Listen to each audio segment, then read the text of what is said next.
देश को चक्रव्यूह पकाई बीजेपी सरकार लोकसभा राहुल गांधी मंतव्य आसतु जानिबा यार सर्विसेस खबर विषय विरोधी दलर नेता राहुल गांधी सोमवार लोकसभा बजेट विषय कहते यही समय से अभिमन्यु चक्रव्यूह शिवों शोभायात्रा भयर वातावरण आदि संपर्क में कहते से कहते जे देश आज चक्रव्यूह फसी जाइछि।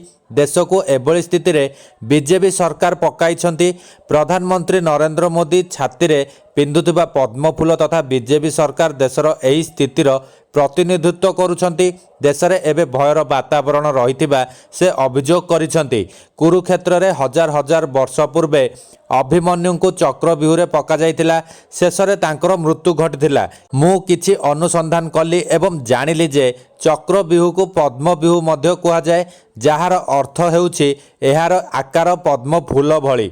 से अभियोग करिसेंती एकविंश शताब्दी रे एक नूतन चक्रव्यूहर सृष्टि होइछि। एहा मध्य पद्म आकार। प्रधानमंत्री नरेंद्र मोदी छाती रे एहार प्रतीक पिंधिचंती।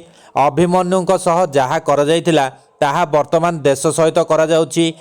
देशर युवक कृषक महिला क्षुद्र एवं मध्यम व्यवसाय सहित जड़ित लोकों सहित यह करा जाउछि।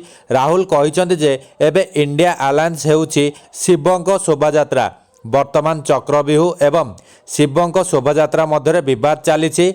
राहुल कहिसेंती अभिमन्यु को 6 जनों द्वारा हत्या करा जाइतिला।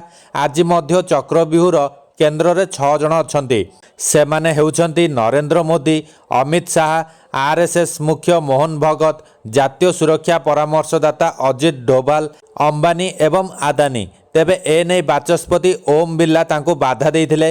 बाचस्पति कहिथिले जेउ माने गृहर सदस्य नुहंती किंबा केबे होई नाहंती सेमानक नाम नेबा उचित नुहे। या परे राहुल कहिसंती जदि आपण चाहंती मु एनएसए अंबानी एवं आदानी को नाम छाड़ी केवल 3टी नाम नेबी। बाकी नाम को मु नंबर 4, नंबर 5 किंबा नंबर A1 एवं A2 बोली कहिबी।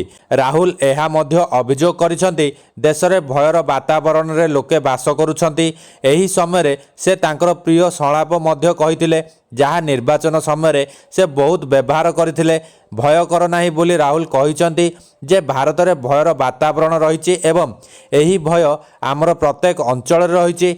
देश मोर मो बंधु माने हसुचंती किंतु सेमाने भयभीत मध्य अछंती। राहुल गांधी कहिसेंती बीजेपी रे केवल जड़े व्यक्ति को प्रधानमंत्री हेबार स्वप्न देखा अनुमति दि जाइछि। जदि प्रतिरक्षा मंत्री भावती से प्रधानमंत्री हेबाकु चाहती तेबे यह एक बड़ समस्या सृष्टि करिवो। क्षमतार भय आनीदेव।